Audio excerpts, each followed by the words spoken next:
وعلی رسولہ الکریم اما بعد۔ عزیز بھائیو، السلام علیکم ورحمۃ اللہ وبرکاتہ۔ ایک سال اور گزر گیا جس میں ہماری کوئی رات ایسی نہیں گزری جس میں ہم بھوکے سوئے ہوں۔ اس پر ہمیں اللہ کا شکر ادا کرنے کی ضرورت ہے۔ ایک سال اور گزر گیا جس میں ہماری کوئی رات ایسی نہیں گزری جس میں ہم بھوکے پیٹ سوئے ہوں، تو اس پر ہمیں اللہ کا بے پناہ شکر ادا کرنے کی ضرورت ہے۔ سکے کے دو پہلو ہوتے ہیں، دوسرے پہلو پر غور کیا جائے۔ ایک سال گزر گیا، ہماری زندگی سے کم ہو گیا، جس پر ہم نے اپنی زندگی گناہوں میں ہی گزاری۔ ایک سال ہم موت کے اور قریب ہو گئے، قبر کے قریب ہو گئے، اور افسوس یہ کہ ایک سال ہماری زندگی سے نکل گیا جس میں ہم نے اللہ رب العزت کا وہ حق ادا نہیں کیا جو کرنا چاہیے تھا۔ آپ لوگ جب بچپن میں پڑھنے کے لیے جایا کرتے تھے امام صاحب کے پاس، تو آپ لوگوں کو ایک چیز یاد کرائی گئی تھی، ایمان مفصل، ایمان مجمل۔ یاد ہے کسی کو؟ الحمدللہ۔ تو حافظ صاحب یاد کرایا کرتے تھے، ایمان مفصل بتاؤ بچوں، ایمان مجمل بتاؤ۔ آمنت باللہ وملائکتہ وکتبہ ورسلہ والیوم الآخر والقدر خیرہ وشرہ من اللہ تعالی والبعث بعد الموت۔ ایمان لایا میں اللہ پر، اس کی کتابوں پر، اس کے رسولوں پر، اس کے فرشتوں پر، اور آخرت کے دن پر، اور مرنے کے بعد دوبارہ زندہ ہونے پر۔ والبعث بعد الموت، موت کے بعد جو ایک زندگی اور آئے گی اس پر بھی میرا ایمان ہے، اس پر بھی میرا یقین ہے۔ آج ایک انٹرنیٹ کی ایک سائٹ ہے، تو اس پر ایک مسلم خاتون نے مجھ سے رابطہ کیا۔ وہ کوئی ملک ہے فن لینڈ، میں تو کبھی نام بھی نہیں سنا تھا اس کا۔ تو انہوں نے کہا میں مسلمان ہونا چاہتی ہوں اور میں پروفیسر ہوں۔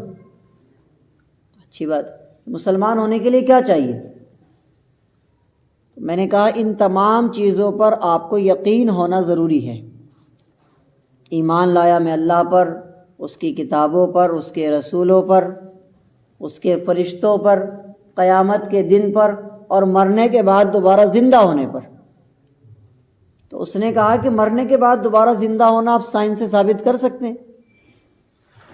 تو میں نے کہا آپ اپنے ذرا نگاہ اٹھائیے اور آسمان کی طرف دیکھیے، کیا آسمان سائنس ثابت کرتا ہے؟ سائنس کی تھیوری یہ ہے آسمان کے بارے میں کہ آسمان کوئی چیز نہیں ہے، بس یہ ہماری نگاہ کا تا حد ختم ہے، ہماری نگاہ کا اینڈ ہے، ہماری نگاہ اس سے اوپر دیکھ ہی نہیں پاتی، بس اس لیے ہم اس کو یہ کہتے ہیں کہ ہماری نگاہ کا اختتام ہے۔ سائنس کی یہ تھیوری ہے کہ آسمان کوئی چیز نہیں ہے۔ تو میں نے ان سے کہا کہ محترمہ آسمان ہے، اللہ تعالیٰ نے قرآن میں فرمایا کہ ہم نے آسمان بنائے تہ بتہ، 7 آسمان بنائے۔ تو یہ تو ضروری نہیں ہے کہ ساری چیزیں سائنس ثابت کرے، کچھ چیزیں ایسی ہوتی ہیں جو انسان کو آنکھیں بند کر کے یقین کرنا پڑتا ہے، اسی کا نام ایمان ہے۔ اس کا نام کیا ہے؟ ایمان۔ غیب پر یقین رکھنے کا نام ہی ایمان ہے۔ غیب پر یقین ہے آپ کو، الذین یؤمنون بالغیب، جو لوگ غیب پر یقین رکھتے ہیں وہی مومن ہے۔ بات سمجھ آ رہی؟ وہی مومن ہے۔ تو مرنے کے بعد والی جو زندگی ہے اس پر میں بات کر رہا تھا کہ اس کی تیاری کے لیے ہمیں کچھ نہ کچھ اپنے آپ کو کوششوں میں لگا کے رکھنا ہے کہ موت اچانک سے آ جائے گی اور ہمیں ایک دم سے لے جائے گی۔ جن مسجدوں میں ہم 5 وقت اذانیں سنتے ہیں، ان مسجدوں کے مائک میں اچانک سے ایک دن اعلان ہوگا کہ فلانا چلا گیا، لیکن ساتھ کیا لے کے گیا اب یہ تو صرف اسی کو بتا یا اس کے خدا کو بتا۔ جیسا کہ میں نے ابھی آپ کو بیٹھتے ہی کہا کہ ایک سال اور ہماری زندگی سے گزر گیا جس میں کوئی رات ایسی نہیں گزری جس میں ہم بھوکے سوئے ہوں. اگر ہم 1400 سال پیچھے جائیں تو اللہ کے رسول علیہ السلام چارپائی پر لیٹے ہوئے ہیں، اور چارپائی کی جو لکڑی ہوتی ہے نا اس پر اللہ کے رسول نے اپنا پیٹ ایسے لگایا ہوا ہے، آپ ایسے پڑے ہوئے ہیں. حضرت عائشہ رضی اللہ عنہ گھبرا گئی، یا رسول اللہ آپ کی طبیعت تو ٹھیک ہے؟ اللہ کے رسول علیہ السلام نے فرمایا، عائشہ ہاذہ صبح رابعہ، یا چوتھی صبح ہے کہ تیرے نبی نے کچھ کھایا تھا. بات سمجھ آ رہی؟ تیرے نبی نے کچھ کھایا تھا، یا چوتھی صبح ہے. اور ہمارا تو پورا سال، بلکہ 10 سال 20 سال گزر گئے، الحمدللہ کوئی رات ایسی گزری نہیں کہ ہم بغیر کھائے سوئے ہوں. کوئی دن ایسا گزرا ہی نہیں ہے کہ پورے دن کا فاقہ ہوا ہو.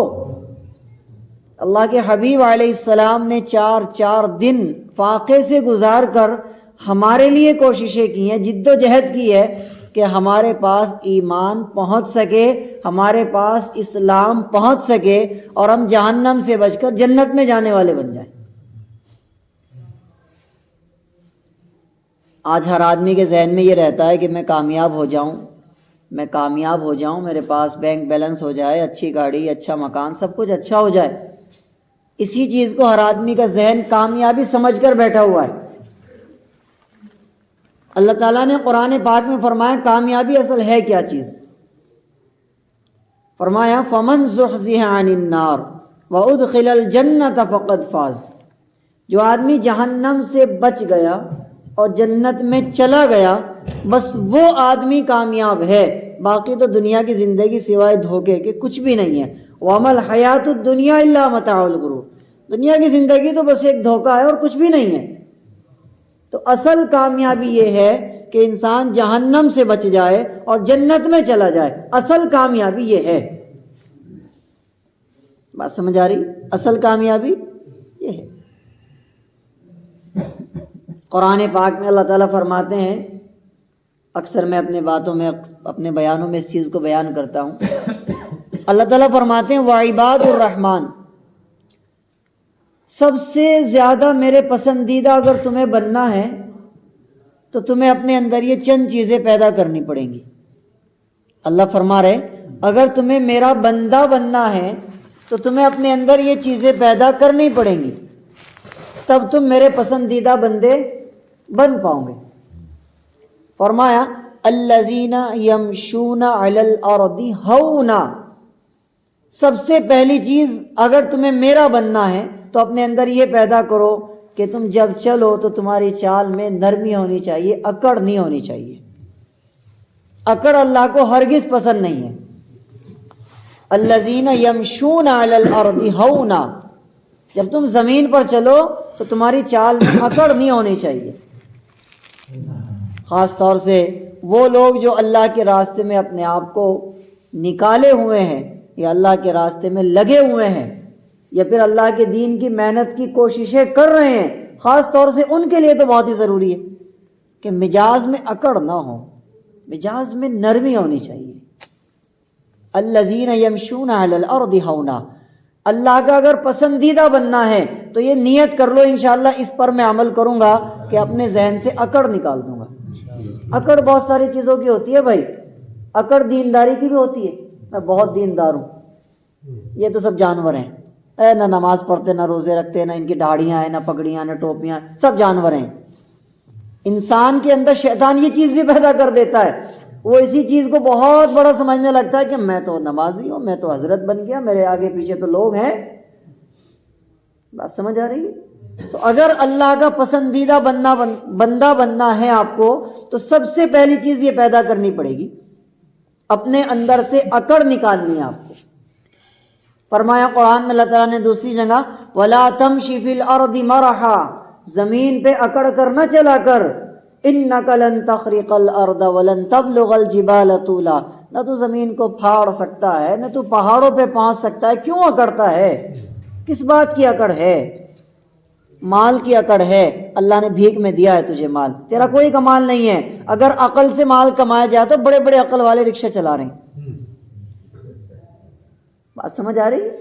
اللہ نے دیا تجھے بھیک میں دے دیا, اس کا فضل تھا بس دے دیا اس نے. ان اللہ یرزق من یشاء بغیر حساب, اللہ جسے چاہے روزی دے دیتا ہے بغیر حساب کے. اللہ نے دیا تجھے, تیرا کوئی کمال نہیں ہے اس میں. تو مال کی اکڑ نہ دکھا, صحت کی اکڑ, طاقت کی اکڑ, کوئی اکڑ نہیں ہے بھائی. اچانک سے یوں دل میں درد اٹھا اور مر گیا, ختم, اٹیک آیا تھا. کیا وہی اکڑ کر رہا ہے, اکڑ اکڑ, کیا اکڑ ہوتی ہے؟ لوگ کہتے ہیں نا تو مجھے جانتا نہیں ہے, کسی سے ذرا جھگڑا ہو جائے تو لوگ کہتے ہیں تو مجھے جانتا نہیں ہے. ایک اللہ والے کو کسی نے کہہ دیا تو مجھے جانتا بھی ہے. اللہ والے نے جواب دیا, ہاں بھائی تجھے جانتا ہوں میں, تو منی کا ایک ناپاک قطرہ تھا, اللہ نے تجھے اتنا خوبصورت بہترین انسان بنا دیا, تیرے اوپر بلغم ہے, بیچ میں بیت الخلا بھری ہوئی ہے, نیچے پیشاب ہے, اس سے زیادہ تیری کوئی اوقات ہی نہیں ہے, یہی تیری اوقات ہے. تو صحت کی اکڑ کیا اکڑ ہوتی ہے بھائی؟ علم کی اکڑ ہوتی ہے انسان میں بہت سی مرتبہ, مجھے زیادہ معلومات ہے, یہ تو سب کم پڑھے لکھے لوگ ہیں. نہیں, یاد رکھیے گا, تکبر اللہ کو کسی بھی انداز میں پسند نہیں ہے. سمجھ آ رہی؟ علماء نے کتابوں میں لکھا ہے اگر کوئی آدمی شرابی بھی ہے اور وہ شراب کے نشے میں دھت نالی میں بھی پڑا ہوا ہے تو بھی تم اس سے نفرت مت کرو, اس کے اس کام سے نفرت کرو. جو کام وہ کر رہا ہے, نشہ اس نے کیا, اللہ کی نافرمانی اس نے, اس سے نفرت کرو بس, بندے سے نفرت نہ کرو. ایز اے انسان, بحیثیت مسلمان, بحیثیت انسان, آپ کو اس کی طرف ہونی چاہیے, کاش یہ بندہ اس راہ سے نکل کر صحیح راہ پر آ جائے. بات سمجھ آ رہی ہے؟ اس راہ سے نکل کر صحیح راہ پر آ جائے. آپ کو اس چیز کی طرف ہونی چاہیے, آپ کو اس چیز کی فکر ہونی چاہیے. تو فرمایا الذین یمشون علی الارض ہونا, رحمان کا سب سے زیادہ پسند والا ہے وہ بندہ جس کے اندر اکڑ نہیں ہے. اگر کوئی آپ کے ساتھ بدتمیزی کر رہا ہے تو آپ چپ ہو جائیے, آپ سہ لیجئے, آپ خاموش ہو جائیے. اللہ تعالیٰ کو موقع دیجئے کہ وہ جواب دے گا. اللہ تعالیٰ کو موقع دیجئے کہ اللہ جواب دے آپ کی بات کا, آپ خاموش ہو جائیے. دوسری بات بیان فرمائی, وَإِذَا خَاطَبَهُمُ الْجَاهِلُونَ قَالُوا سَلَامًا, جاہل لوگ جب تم سے بحث کریں تو تم انہیں کہو سلام. بحث و مباحثے میں مت پڑھیے, نہ دین کے نہ دنیا کے. دین کے بحث و مباحثے میں پڑھیں گے تو آپ مزید اپنے ذہن کو پریشان کر دیں گے. دنیا کے بحث و مباحثے میں پڑھیں گے تو اپنا وقت اور پیسہ دونوں خراب کریں گے. بات سمجھ آ رہی؟ اسی لیے میں اکثر یہ کہا کرتا ہوں کہ بھائی بحثیں نہ کیا کرو آپس میں دین کے معاملے میں. اگر کوئی مسئلہ ہے تو اپنے فون میں کسی نہ کسی مفتی کا نمبر رکھو. کوئی بحث ہو جائے کسی سے تو ان سے کہیے کہ بھائی ذرا 1 منٹ رکو, میں مفتی صاحب کو فون لگاتا ہوں. اسپیکر پہ فون ڈالیے اور آپ مفتی صاحب سے مسئلہ پوچھیے, تو لہٰذا وہ جواب دیں گے, وہ بھی سنیں گا اور آپ بھی سنیں گے, مسئلہ ختم, بحث ختم. تو وَإِذَا خَاطَبَهُمُ الْجَاهِلُونَ قَالُوا سَلَامًا, جاہل لوگوں سے, ان پڑھ لوگوں سے, جو لوگ تم سے بحث کرنا چاہ رہے ہیں, آپ نہ بحث کیجیے, آپ انہیں سلام کر کے آگے نکل جائیے. یہ دوسری صفت ہے انشاءاللہ. تیسری کیا ہے؟ وَالَّذِينَ يَبِيتُونَ لِرَبِّهِمْ سُجَّدًا وَقِيَامًا, اگر رحمان کا پسندیدہ بننا ہے تو تہجد کی نماز کی پابندی کر کے دکھائیے. تہجد کی نماز کی پابندی کیجیے. امام غزالی رحمۃ اللہ علیہ فرماتے ہیں کہ میں نے اپنی زندگی میں تجربہ کیا ہے کہ اللہ تعالیٰ اگر روٹھا ہوا ہے تو اللہ تعالیٰ کو منانے کا سب سے بہترین طریقہ یہ ہے کہ کچھ آنسو ہو جائے اور چند نفل تہجد کی ہو جائیں. بات سمجھ آ رہی؟ آپ کی زندگی میں پریشانیاں ہیں, مصیبتیں ہیں, تکلیفیں ہیں, آپ چاہتے ہیں کہ میں اللہ کے راستے میں لگا رہوں, میں اللہ کے دین کی تبلیغ میں لگا رہوں, جہاں تک ہو سکے میں اللہ کو اللہ کے بندوں سے ملاتا رہوں, لیکن بہت سی پریشانیاں, بہت سی تکلیفیں ہیں جو آپ کو دور کر رہی ہیں, تو پھر آپ کو کیا کرنا ہے؟ وَالَّذِينَ يَبِيتُونَ لِرَبِّهِمْ سُجَّدًا وَقِيَامًا, آپ کو تہجد کی نماز کی پابندی کرنی ہے. ایک اکس دل میں اٹھتی ہے, ایک درد جگر میں ہوتا ہے, میں اس وقت اٹھ کر روتا ہوں جب سارا عالم سوتا ہے, ساری دنیا سو رہی ہے, آپ اللہ کے سامنے کھڑے ہو کے اللہ سے مانگیں, اللہ کو اپنی پریشانیاں بتائیں. تو یہ تیسری چیز ہے جو آپ کو اللہ کا بڑا محبوب بنا دے گی, اللہ آپ سے محبت کرے گا. پھر کون سی ہے تیسری چیز؟ تہجد کی نماز کی پابندی. اگر اس وقت نہ اٹھ سکو سحری میں تو عشاء کی نماز کے بعد چند نفلیں پڑھ لو. تہجد کا وقت عشاء کے بعد ہی شروع ہو جاتا ہے. تہجد کا وقت عشاء کے بعد فوراً شروع ہو جاتا ہے. آپ وتر کی نماز پڑھیے 3 رکعتیں، اس کے بعد آپ جتنی نفلیں پڑھنا چاہیں آپ تہجد کی پڑھ سکتے ہیں. پورا ثواب آپ کو تہجد کا ملے گا. ہاں وہ جو وقت سحری میں اٹھنے کا ہے، اگر آپ بستر چھوڑ کے اٹھیں گے اس کا ثواب ایک الگ ہے، اس کی شان ایک الگ ہے. بات سمجھ آ رہی ہے بھائی؟ آپ اگر کہیں سفر کر کے جاتے ہیں تو آپ پیسنجر سے بھی پہنچ ہی جاتے ہیں نا، اور آپ فرسٹ کلاس کا ٹکٹ لے کے جاتے ہیں تو تب بھی پہنچ ہی جاتے ہیں. پہنچنا تو ہے ہی آپ کو. پیسنجر سے بھی آپ چلے جاتے ہیں، رک رک کے جاتی ہے. تو تہجد تو عشاء کے بعد ہی شروع ہو جاتی ہے.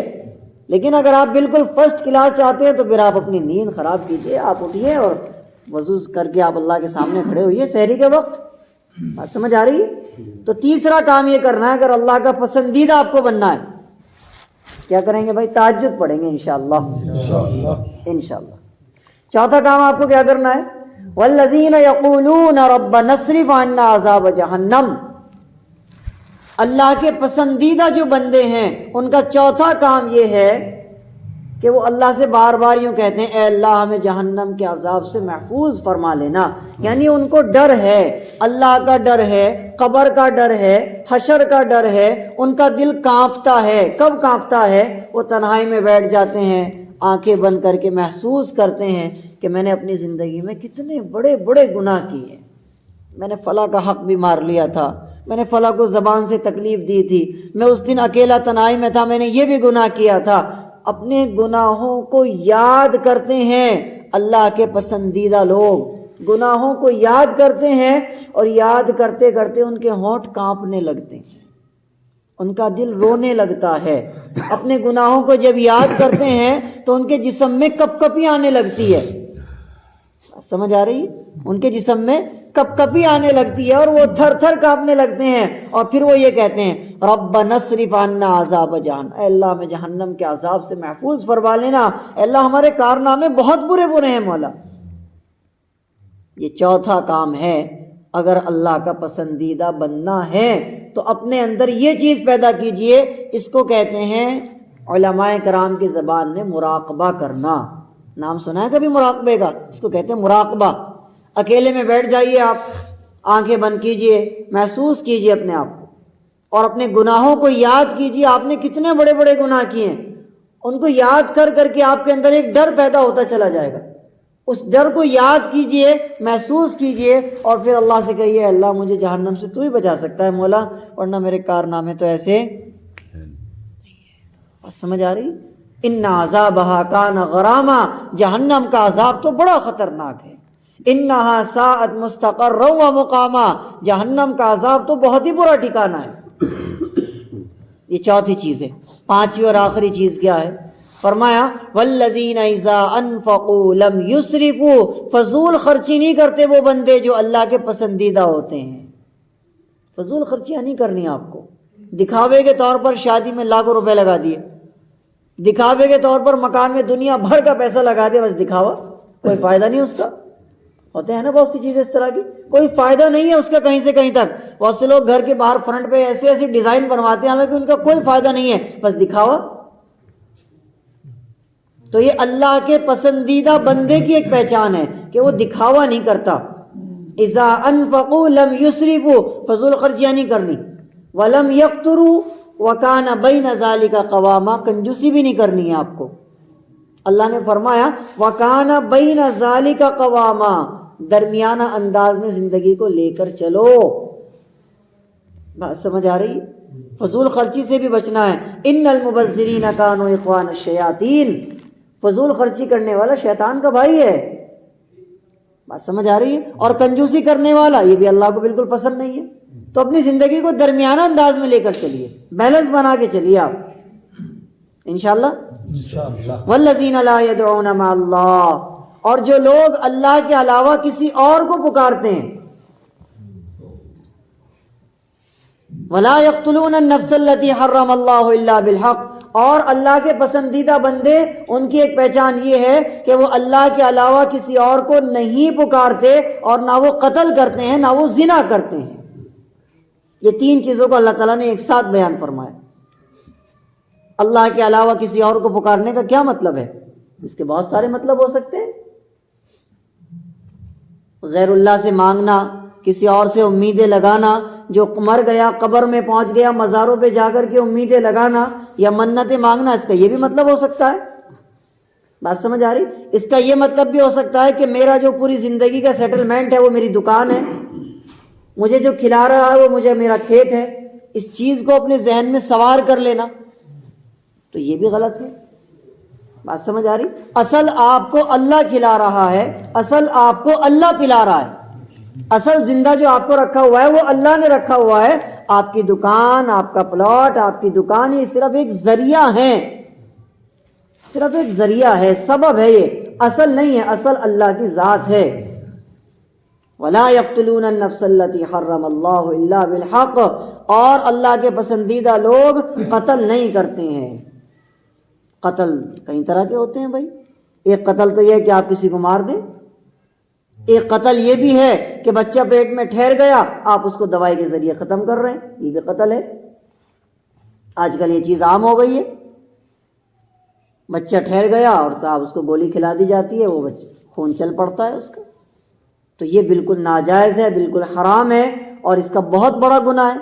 اللہ کے رسول علیہ السلام نے فرمایا کہ یہ قتل کرنے کے مترادف ہے، بچہ گرانا۔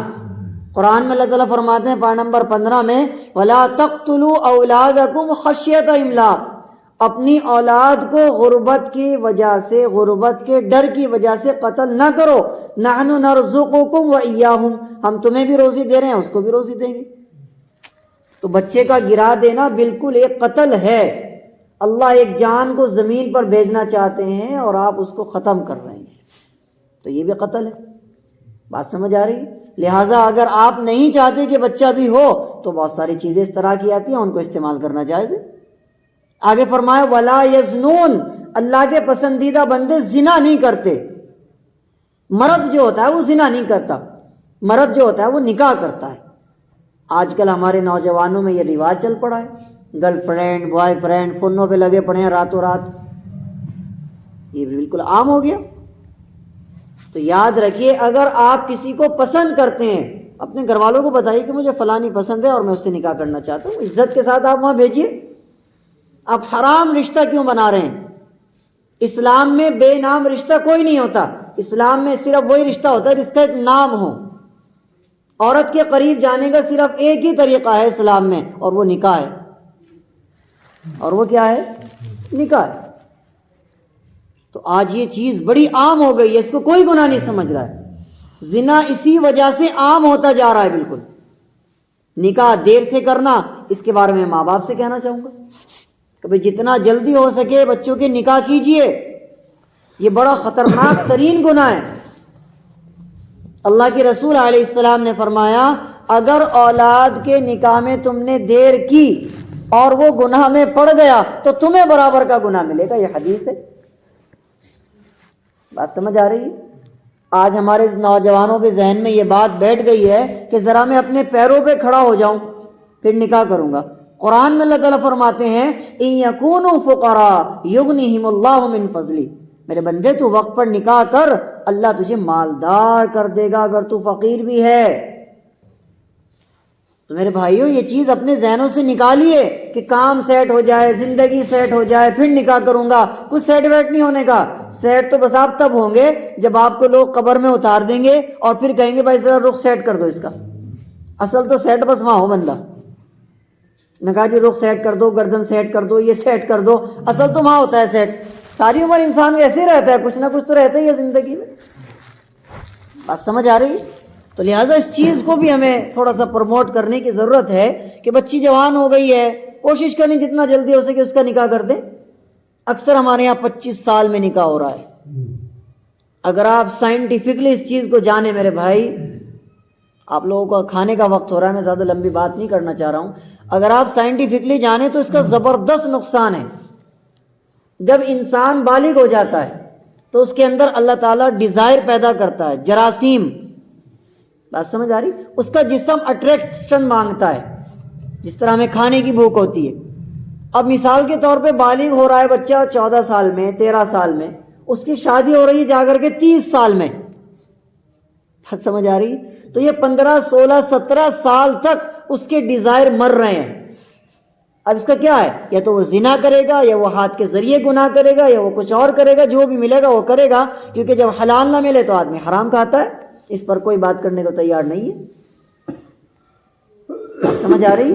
تو لہٰذا نکاح کو جتنا جلدی ہو سکے پروموٹ کرنے کی ضرورت ہے، حرام رشتوں سے اپنے آپ کو بچانے کی کوشش کیجیے۔ جوان دیور ہیں بالکل گھر میں، ان کی عمریں ہو رہی ہیں، اب ان کی شادیاں وقت پہ نہیں ہوتی ہیں تو پھر وہ بھابھی سے اٹریکٹ ہوتے ہیں۔ یہ چیز بالکل کلچر عام بنا ہوا ہے، اس پر اگر آپ حقیقت کا چشمہ لگا کر دیکھیں، اس قدر زنا گھروں میں ہے، اللہ کی پناہ۔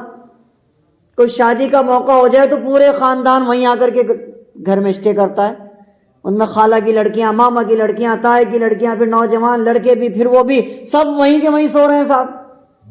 زنا بالکل عام ہو رہا ہے، بھابھی سے کوئی پردہ نہیں کر رہا ہے، نہ بھابھی کسی سے پردہ کر رہی ہے۔ بھائی دیور کو بھی چاہیے نا نگاہ بچا کر اپنی چلے، دور رہے، نہیں وہ بھی مذاقیں کرتا ہے۔ بات سمجھ آ رہی؟ تو لہٰذا اللہ تعالیٰ قرآن میں فرما رہے وَلَا يَزْنُونَ، اگر میرا پسندیدہ بننا ہے تو زنا سے دور رہو، وَلَا تَقْرَبُوا الزِّنَا، زنا کے قریب تک نہ جاؤ۔ اللہ کا پسندیدہ تبھی بنیں گے آپ۔ تو لہٰذا اس چیز کو بھی میرے بھائی ذہن میں رکھنا ہے کہ نکاح کو زیادہ سے زیادہ پروموٹ کرنا ہے انشاءاللہ۔ اور یہ تمام چیزیں جتنی میں نے آپ کو اب تک بتائی ہیں، سب سے پہلی چیز ہے اپنے اندر نرمی پیدا کرنا، دوسری چیز میں نے بتائی ہے بحث و مباحثے سے بچنا، تیسری چیز تہجد کی نماز، چوتھی چیز اپنے گناہوں کو یاد کرنا، مراقبہ کرنا، پانچویں چیز کیا بتائی؟ اللہ کے علاوہ کسی اور سے کوئی امید نہیں لگانی، چھٹی چیز قتل نہیں کرنا، اور ساتویں چیز زنا سے بچنا ہے۔ یہ چیزیں آپ کو اس وقت میسر ہوں گی میرے بھائی جب آپ ایک ماحول میں اپنے آپ کو رکھیں گے، علماء کا ماحول، مسجد کا ماحول، دین کا ماحول، تبھی تو آپ کو یہ چیزیں پیدا ہوں گی نا آپ کے اندر، ورنہ آپ اب سنیں گے بھول جائیں گے تھوڑی دیر میں۔ تو جو لوگ اللہ کے راستے میں نکلے ہیں ان کا ذہن بنتا ہے، کیونکہ وہ اس طرح کے ماحول میں رہتے ہیں، صبح سے شام قرآن حدیث قرآن حدیث قرآن حدیث سنتے ہیں وہ۔ تو کوشش کیجئے کہ اللہ کے راستے میں جتنا زیادہ وقت ہو لگائیے آپ۔ اگر کوئی آدمی 40 دن لگاتا ہے، کچھ بھی نہیں، کم سے کم 40 دن تو اس نے نماز جماعت سے پڑھی ہے، اس کا اثر اتنا تو ہوتا ہے کہ وہ باہر جانے کے بعد 40 دن اور نماز پڑھ لیتا ہے۔ بتائیے کیا نقصان ہوا اس میں؟ ایک آدمی 3 دن اللہ کے راستے میں لگا رہا ہے تو 3 دن تو اس نے یہاں نماز جماعت سے پڑھی ہے، گناہوں سے بچا ہے، پھر وہ اپنے گھر جائے گا کم سے کم 1 ہفتے تک اس کا اثر رہتا ہے۔ اور اگر خوراک ملتی رہے، ساتھی اسے جوڑ کر رکھیں اور مسجد سے جوڑ کر رکھیں تو انشاءاللہ تعالیٰ وہ لگا رہے گا۔ تو اصل مقصد اللہ کے راستے میں نکالنے کا کیا ہے؟ اصل مقصد ہے کہ اپنے مکان پہ آنے کے بعد آپ اس چیز کو زندہ رکھیں جو آپ وہاں سیکھ کر آئے ہیں۔ تو ایک مدرسہ ہے، آپ یہاں سیکھ رہے ہیں، چلے جائیں گے، ٹھیک ہے نا؟ اپنے مقام پہ جانے کے بعد اپنی تڑپ کو برقرار رکھنا، بات سمجھ آ رہی؟ اس کا مطلب ہوتا ہے کہ آپ وہاں سے کچھ لے کر آئے ہیں۔ اپنے مقام پہ جانے کے بعد اگر آپ ویسے کے ویسے ہی ہو گئے جیسے پہلے تھے، آپ اپنی نماز پہلے بھی پڑھ رہے تھے اب بھی پڑھ رہے ہیں، تو میرے بھائی کوئی فائدہ نہیں ہے۔ اللہ کے راستے میں آپ نے جو لگایا وقت، اس کا کوئی آپ کو زیادہ فائدہ نظر نہیں آئے گا۔ فائدہ تب ہے جب آپ وہ تڑپ جوں کی توں اپنے ذہن میں بنانے کی کوشش رکھیے، اسے مٹنے نہ دیجیے۔ اور نہ مٹانے کا طریقہ کیا ہے کہ وہ نہ مٹے؟ کہ آپ 5 اعمال سے پابندی سے جڑے رہیے۔ کتنے اعمال سے؟ کون کون سے اعمال ہیں؟ کوئی زور سے گنوائے گا؟ مقام کے جو 5 اعمال ہیں کون سے ہیں بتائیے؟ مشورہ، 2.5 گھنٹے کی محنت، اور اللہ کے راستے میں 3 دن، اور سالانہ محنت 2 گشت، 2 گشت، ایک اپنا اور ایک پڑوس کی مسجد کا۔ ان کو اپنے گرہ سے لگا لیجئے۔ پرانے دیہاتی لوگ کہا کرتے تھے پلے سے باندھ لے۔ جب ہم چھوٹے بچے تھے تو ہمارے ابا ہمیں کوئی چیز بتاتے تھے کہ مدرسے سے لوٹتے ہوئے یہ کام کرنا تمہیں، تو اکثر ہم بھول جاتے تھے۔ تو ہمارے ابا کیا کرتے تھے، رومال میں اس طرح گرہ لگا دیا کرتے تھے، ہمارے یوں کر کے گرہ لگا دیا کرتے تھے کہ بھائی جب بھی تمہارے ہاتھ اس گرہ پہ لگے گا تو فوراً تمہیں یاد آ جائے گا کہ بھائی ابا نے گرہ لگوائی تھی. بات سمجھ آ رہی؟ اس چیز کو گرہ سے باندھ لیجئے. اللہ کے راستے میں آنے کا سب سے مین مقصد یہ ہے کہ آپ اپنے مقام پہ جانے کے بعد 5 اعمال میں پابندی سے جڑے رہیں، تو اگلی بار آنے کا موقع تمہارے لیے آسان، اگلی بار نکلنا آسان، گھر والوں کو نکالنا آسان، محلے میں تمہارے لیے تشکیل کرنا آسان، تمہاری زبان میں اثر بھی پیدا ہو جائے گا اگر تم ان اعمال سے جڑے رہو گے. گھر والوں کو بھی تم اگر کوئی بات بتاؤ گے تو وہ بھی سنیں گے بھائی بندہ جڑا ہوا ہے ماشاءاللہ، ورنہ گھر والے بھی مذاق اڑائیں. پڑوسی بندہ کا یہ کہتا تھا دیکھو اسے دیکھو، یہ حضرت جی بڑا پھر رہا تھا، ابھی 4 دن پہلے پگڑی وگڑی باندھ کے ایسے مسئلے بتا رہا تھا یہ، اور ابھی سے دیکھو نماز بھی نہیں پڑھ رہا. تو ایک بڑا نقصان اس کا میں آپ کو بتاؤں آج، اس کا ایک بڑا نقصان یہ ہے کہ اگر آپ اپنے مقام پہ جانے کے بعد میرے بھائی کام سے ہٹ جاتے ہیں تو آپ تبلیغ کے کام کو بدنام کرنے کا ذریعہ بنتے ہیں، اور اس کا ایک زبردست آپ کو پھر سائیڈ ایفیکٹ بھی آتا ہے آپ کے اوپر. اللہ کی طرف سے ایک نحوست آتی ہے آپ کے اوپر. کیوں؟ مثال کے طور پہ ایک آدمی نے 4 مہینے لگائے. ہمارے ایک نسبی بھائی ہیں جس کو ہمارے یہاں سالہ کہتے ہیں، سالہ نہیں کہنا چاہیے، سالہ ایک گالی ہے. سالے کا اصل نام ہوتا ہے نسبی بھائی. کیا؟ نسبی بھائی. تو ہمارے ایک نسبی بھائی ہیں، ان کے ہم نے 4 مہینے لگوا دیے. وہ زیادہ گڑبڑ کر رہے تھے تو ہم نے انہیں بھیج دیا 4 مہینے. 4 مہینے سے جب واپس آئے تو تقریباً 4 دن تو وہ رہے ڈھنگ سے.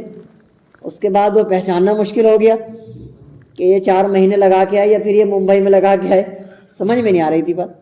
تو اس کو میں لے کے بیٹھا، اس کو میں نے تسلی سے بالکل فرصت کے وقت میں سمجھایا کہ دیکھ میرے بھائی، اویس ہے اس کا نام، نوجوان ہے، تو 4 مہینے لگا کے آیا. جب تو آیا تو تیرا چہرہ ماشاءاللہ بھرا ہوا تھا، تو نے اسے ہلکی کرا لی. دوسرے تو نے امامہ باندھ رکھا تھا، پگڑی باندھ رکھی تھی تو نے، اور تیرے ہاتھ میں تسبیح تھی. اب تیرے ہاتھ میں جو ہے یہ دھاگا سا پڑا ہوا ہے، نہ تیرے ہاتھ میں تسبیح ہے، نہ تو نماز پڑھنے جا رہا. پہلے تو نماز بھی پڑھ رہا تھا، سب کام کر رہا تھا، گھر میں تعلیم بھی ہو رہی تھی، لوگ تجھے دیکھ رہے تھے. اب وہی لوگ تجھے دیکھ رہے ہیں تو وہ تیرا مذاق اڑا رہے ہیں، اور وہی کہہ رہے کچھ نہیں ہوتا جماعت میں جانے سے. دیکھو یہ گیا تھا 4 مہینے اپنے اس نے خراب کر دیے، 4 مہینے کا کام اس نے خراب کر دیا، 4 مہینے کی دہاڑی اس نے خراب کر دی. اگر یہ 4 مہینے پیسے کماتا تو اچھے خاصے پیسے ہوتے. تو میں نے کہا بھائی تو اللہ کے دین کو بدنام کرنے کا ذریعہ بن رہا ہے. اگر کوئی باپ اپنے بچے کو بھیجنے والا بھی ہوتا ہے نا تو وہ بھی نہیں بھیجنے کا، کچھ فائدہ نہیں ہے، تو ایسے کیسے ہی ہیں. اور میں نے کہا جب کوئی بندہ اللہ کے راستے میں جانے والا ہوتا ہے اور کوئی آدمی اس طرح کے ماحول کو دیکھ کر اسے روک لے تو یہ تمہارے اوپر عذاب بن کر آئے گا. میری بات سمجھ میں آ رہی ہے نا میں کیا کہنا چاہ رہا ہوں؟ اصل مقصد کیا ہے تبلیغ کا؟ اصل مقصد ہے اپنی زندگی میں تبدیلی لانا. لوگوں کے لیے دین نہیں سیکھ رہے تم کہ ہم وہاں جا کر کے لوگوں کو مسئلے بتائیں گے، نہیں.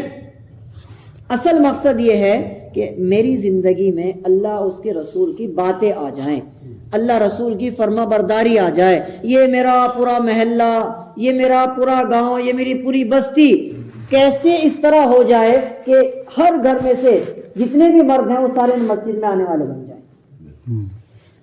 اس چیز کی تڑپ. یہ شادیوں میں جو ہو رہا ہے یہ سب ہماری بہنیں بے پردہ ہیں، کیسے ایسا کوئی معاملہ بن جائے کہ ان کے اندر پردہ آ جائے. یہ تڑپ. ان کی زندگی میں دین کس طرح آ جائے، یہ تڑپ آپ کو برقرار رکھنی ہے. یہاں 40 دن میں تڑپ تو پیدا ہو جائے گی آپ کے اندر. کبھی کبھی تو ایسا بھی ہوگا کہ جب آپ بالکل 40ویں دن کے آس پاس پہنچیں گے، آپ خود نوٹ کرنا، آپ اکیلے میں بیٹھ کے سوچیں گے اوہ کتنی بے دینی ہے بھائی. بات سمجھ آ رہی؟ آپ کے ذہن یہ کام کرے کس قدر بے دینی ہے ہمارے یہاں. تو بات سمجھ آ رہی. لیکن جب آپ باہر جائیں گے تو اس ماحول میں آپ ملتے ملتے ملتے ملتے اسی کے ہو کر رہ جائیں گے اگر آپ نے ان 5 اعمال کو پابندی سے نہ پکڑا. ان 5 اعمال کو پابندی سے پکڑ کر رکھیے. علماء نے جو ایک نظام بنایا ہے، نصاب بنایا ہے، بڑے بڑے علماء نے بنایا ہے. ایسے ایسے علماء ہیں، ایک اللہ والے ہیں، ان کا نام میرے ذہن میں نہیں ہے فی الحال، بخاری شریف پڑھا رہے ہیں. مولانا الیاس رحمۃ اللہ علیہ ان کے پاس آئے، جنہوں نے تبلیغ کا کام شروع کیا. مولانا الیاس رحمۃ اللہ علیہ ان کے پاس آئے اور ان سے مشورہ کیا تبلیغ کے کام کے بارے میں کہ حضرت میرا یہ ارادہ ہے، اس کو ایسے شروع کیا جائے، اس کو ایسے شروع کیا جائے، اس کو ایسے شروع کیا جائے. تو جن اللہ والوں کے پاس وہ آئے تھے وہ کہنے لگے بھائی الیاس میں ایسے کوئی جواب نہیں دے سکتا, میں اللہ کے رسول سے پوچھ کر بتاؤں گا. اب مولانا الیاس رحمۃ اللہ علیہ ہنسنے لگے, کہنے لگے اللہ کے رسول کوئی تمہاری برابر میں بیٹھے ہوئے ہیں, آپ کیسے پوچھ کر بتائیں گے؟ کہنے لگے بھائی تقریباً 20 سال ہو گئے میں بخاری شریف پڑھا رہا ہوں, کوئی رات ایسی نہیں گئی جس دن مجھے اللہ کے رسول کی زیارت نہ ہوتی. سمجھ آ رہی؟ تو میں اللہ کے رسول سے مشورہ کر کے بتاؤں گا تجھے, جو تم مجھ سے پوچھ رہا ہے نا کہ یہ ایسے بھی ہو ایسے بھی ہو ایسے بھی ہو, میں اللہ کے رسول سے بتاؤں گا, پھر وہ مشورہ دیں گے, پھر میں تجھے کل کو جواب دوں گا. ایسے ایسے علماء نے مل کر کے اس کا ایک نظام بنایا تبلیغ کا. دیکھو میری بات ایک اور آپ ذہن میں بٹھا لیجئے, اچھے اور برے لوگ سب جگہ ہوتے ہیں. بہت سے لوگ تبلیغ والوں سے بڑا بدظن ہوتے ہیں. دیکھو آپ لوگوں سے بدظن ہو سکتے ہیں, تبلیغ سے بدظن مت ہوئیے. اچھے برے لوگ سب جگہ ہوتے ہیں. مسلمانوں میں اچھے برے ہیں, ہندوؤں میں اچھے برے ہیں, سکھوں میں اچھے برے ہیں, ڈاکٹروں میں اچھے برے ہیں, وکیلوں میں اچھے برے ہیں. اچھے برے لوگ سب جگہ ہوتے ہیں. تو آپ تبلیغ سے بدظن مت ہوئیے, آپ لوگوں سے بدظن ہو سکتے ہیں, کوئی برائی نہیں ہے. آپ کو فریڈم ہے, آپ کو آزادی ہے. آپ کو یہ آدمی پسند نہیں ہے, ٹھیک ہے, نہیں پسند ہے, آپ کمپرومائز کر سکتے ہیں تو ٹھیک ہے, نہیں تو کوئی بات نہیں. لیکن جو کام ہو رہا ہے پوری دنیا میں, آپ 1 منٹ کے لیے آنکھیں بند کیجئے اور یہ امیجن کیجئے کہ پوری دنیا میں تبلیغ کا کام نہیں ہو رہا. آپ سوچ کر دیکھیے. بھائی صاحب میں آپ کو سچ بتا رہا ہوں, اللہ کی قسم اگر میں کہوں تو شاید میں جھوٹا نہ پڑوں, اگر پوری دنیا سے تبلیغ کے کام کو ہٹا دیا جائے تو میرے خیال سے کلمہ پڑھانے والا بھی کوئی نہیں بچے گا. بات سمجھ آ رہی ہے؟ ہاں, یہ جو ٹھوڑی کے نیچے ہاتھ دے دے کر کے مسجد میں لا رہے ہیں, ان کا احسان ہے یہ, بغیر کسی اجرت کے. پیسہ اپنا, وقت اپنا, سب کچھ اپنا لے کے چل رہے ہیں, کسی سے کوئی امید نہیں ہے. تو میرے بھائی اللہ کے راستے میں جتنا زیادہ ہو آپ وقت دیجئے. آپ کو کسی آدمی سے مجاز نہیں ملتا, کوئی بات نہیں, آپ اسے چھوڑ دیجیے, لیکن اللہ کے دین کو آپ پہنچانے میں کوشش میں لگے رہیے. تبلیغ کے کام کو جتنا زیادہ ہو اسے سیکھتے رہیے. یہ ایک ایسا کام ہے کہ بالکل سمندر کی گہرائیاں ہیں اس کے اندر, سمندر کی گہرائیاں. اسے کبھی آپ پورا نہیں سیکھ سکتے. آپ قبرستان پہنچ جائیں گے لیکن آپ اسے سیکھ نہیں سکتے. اسی لیے علماء ایک ہمارا جملہ کہا کرتے ہیں, سیکھتے سیکھتے کرنا ہے اور مرتے دم تک کرنا ہے. سمجھ آ رہی ہے؟ تو لہٰذا اس کام میں ہمیشہ لگے رہنا ہے انشاءاللہ, اور آخری دم تک لگے رہنا ہے, اور اپنے مقام پہ پہنچنے کے بعد 5 اعمال کو پابندی سے کرتے رہنا ہے انشاءاللہ. تیار ہیں اس کے لیے سب انشاءاللہ؟ انشاءاللہ. کیا تشکیل چل رہا ہے بھائی بتاؤ؟ 11 تاریخ کی یہاں جماعت بننے کا ارادہ ہے انشاءاللہ. نیت کر لیں.